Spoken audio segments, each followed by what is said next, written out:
నమస్కారం. మన విజయనగరంలో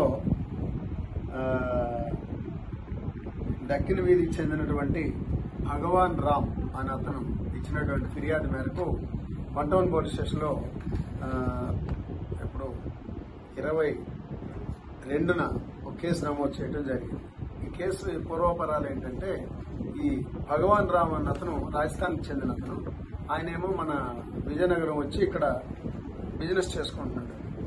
ఇతను ఇలా బిజినెస్ చేసుకుంటుండగా రాజస్థాన్లోనే సేమ్ అతని గ్రామానికి పక్క గ్రామానికి చెందినటువంటి బిజ్లారామ్, దిలీప్, తర్వాత వజారాం వీళ్ళందరూ కూడా ఈయనకి అక్కడ తెలుసు. సో ఈ మధ్యన ఈ భగవాన్ రామ్కి ఒక ఆయన ఫోన్ చేసి, బిజ్లారామ్ అన్నప్పుడు ఫోన్ చేసి, నువ్వు ఎక్కడ ఉన్నావు ఏంటి అని వివరాలు అడిగితే, విజయనగరంలో ఉన్నాను, వ్యాపారం చేసుకుంటున్నాను అని చెప్పాడు. దాని మీద మేము విశాఖపట్నం వస్తుంటాను, నా ఫ్రెండ్స్ వాళ్ళు ఉన్నారు కదా బంధువులు, అప్పుడు కలుస్తావా అని చెప్పి అన్నాడంట. సరే తప్పకుండా కలుస్తానని చెప్పి అన్నాడు. 14వ తేదీన అతను నేను వైజాగ్ వచ్చాను, వైజాగ్ నుంచి విజయనగరం దగ్గర అన్నావు కదా, విజయనగరం వస్తాను కలుస్తావా అని అంటే రమ్మన్నాడు. సో 14వ తేదీన మయూరు జంక్షన్కి 11 ఆ టైంకి వచ్చారు వాళ్ళు కారులో, ఒక ఇద్దరు. వీళ్ళని పిల్లి కబురు చేస్తే ఈయన మయూరు జంక్షన్కి ఏమో ఇతనితో పాటు ఇంకొక ఆయన, వీళ్ళిద్దరు కూడాను అక్కడికి వెళ్ళారు మయూరు జంక్షన్కి. మయూరు జంక్షన్కి వెళ్ళాక కంప్లైనెంట్ భగవాన్ రాము కారు ఎక్కించుకున్నారు. వాళ్ళు కారు ఎక్కించుకొని మన వై జంక్షన్కి వెళ్ళి అక్కడ కాస్త బీర్ అది తాగారు. ఈ రెండో అతన్నేమో భోజనంకి వస్తే అశ్వయానికి వెళ్ళమని చెప్పి పంపించేశారు. సో అతను వెనక్కి వచ్చిన తర్వాత ఈ భగవాన్ రామ్ని వీళ్ళ కారులో ఎక్కించుకొని, ఆ కారులో అప్పటికే అక్కడ దగ్గరలో ఉన్నటువంటి ఇంకో ముగ్గురు కూడా ఎక్కారు. ఈ ముగ్గురు అప్పటికి కారులో ఉన్న ఇద్దరు ఇతన్ని ఇక్కడి నుంచి బలవంతంగా కారులోకి ఎక్కించుకొని కొట్టుకుంటూ తీసుకెళ్లారు. ఈ బిజ్లారాము, దిలీప్కి బంధువు అయినటువంటి ఈయన వజారాం, దేవాసి వజారాం అన్న అతను విజయవాడలో ఉంటాడు. అతనికి ఫోన్ చేశారు, ఇలాగా మా మిసెస్ కి ఏవో మెసేజ్లు పెడుతున్నాడు ఈ భగవాన్ రామ్ అన్న అతను, అతను తీసుకుని బెంగళూరు వెళ్ళిపోతున్నాం మేము, నువ్వు రా అని చెప్తే అతనేమో మధ్యలో నర్సాపురం దగ్గరికి వచ్చాడు.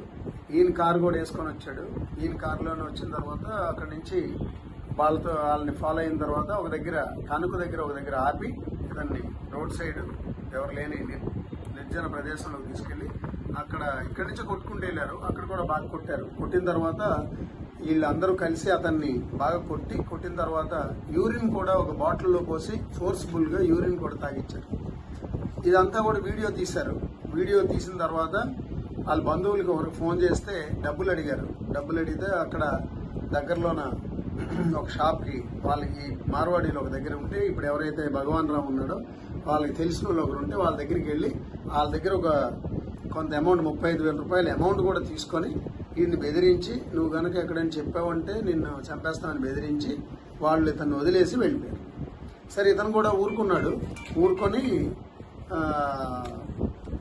ఒక 4 రోజులు అలాగే 4-5 రోజులు అక్కడి నుంచి వచ్చాడు. అక్కడి నుంచి వైజాగ్ వచ్చాడు. వైజాగ్ నుంచి మన విజయనగరం కూడా వచ్చాడు. ఎవరికి చెప్పకుండా వెయిట్ చేస్తున్నాడు. ఇలా ఉండగా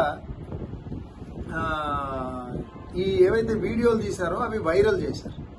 రాజస్థాన్లో ఎప్పుడైతే వైరల్ అయినాయో ఆటోమేటిక్ గా వీళ్ళందరూ దాన్ని అవి ఈయనకి కూడా అక్కడి నుంచి ఈయన బంధువులు ఈయన సెల్లకు పెట్టారు. ఎప్పుడైతే ఈయన సెల్లకు పెట్టారో ఇవన్నీ చూసి అప్పుడు అందరు అడిగితే జరిగింది చెప్పారు. అప్పుడు మనకు వచ్చి 22వ తేదీన కంప్లైంట్ చేయడం జరిగింది. 22 కంప్లైంట్ చేసిన తర్వాత కేసు రిజిస్టర్ చేసి ఇవాళ మనం ముద్దాయి, ఇందులో వజారాం అనే ముద్దాయిని అరెస్ట్ చేయడం జరిగింది. అరెస్ట్ చేసి రిమాండ్కి పంపిస్తున్నాం. ఇంకా మిగతా ముద్దాయిలు బెంగళూరు చెందినటువంటి వాళ్ళు, వారందరిని కూడా అరెస్ట్ చేయాల్సి ఉంది. టీమ్స్ పంపించి వారిని కూడా అరెస్ట్ చేసి ఈ కేసులో దర్యాప్తును కొనసాగిస్తాం.